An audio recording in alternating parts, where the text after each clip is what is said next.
housing was then. And the whole child approach recognizes that it's not just a school. You can have a school building in four walls. You can have a qualified teacher in that school building. You can have books in that school building.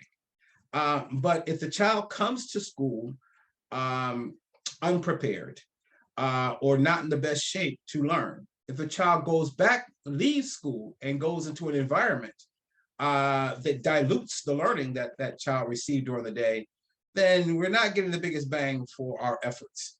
And so it's just smart and wise and just makes sense if you're really trying to have powerful education systems and opportunities for students, that you address all the needs of the child.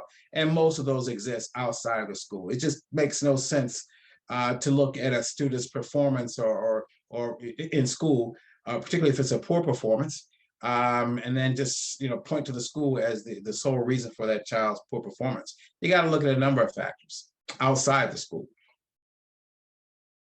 And the EASE report does just that. The EASE reports looks at those factors outside the school, along with what's going on at the school, to develop a wholesome formula for the whole education of the child.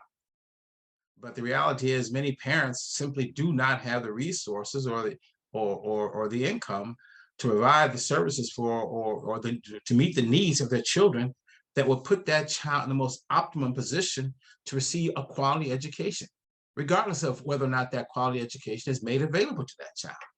So again, that's the importance of this EASE report. This EASE report looks at all of these determining factors outside the school that negatively impact a child's education attainment level all the way to graduation.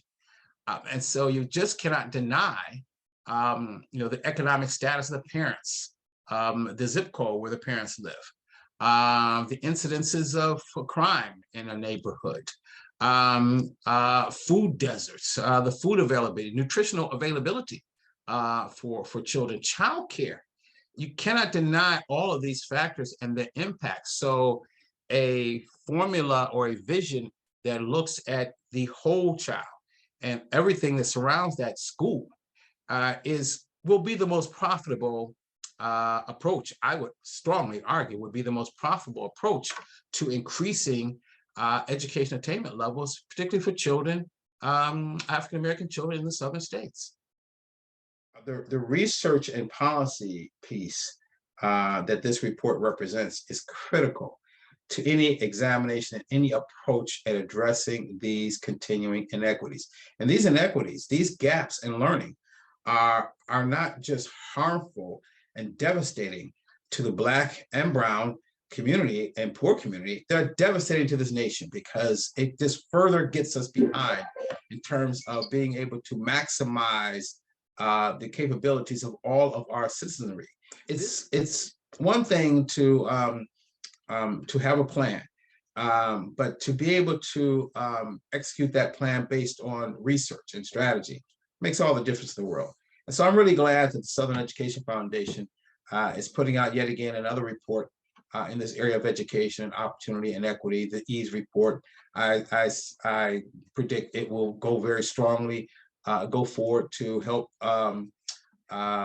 promote more dialogue in this arena, in this area of education, equity, and opportunity, promote more dialogue around those factors outside of the school that impact a child's ability to learn, and promote dialogue about strong policies that can be reviewed and adopted to address some of these issues that impede the quality of education for students of color and poor students in the southern states.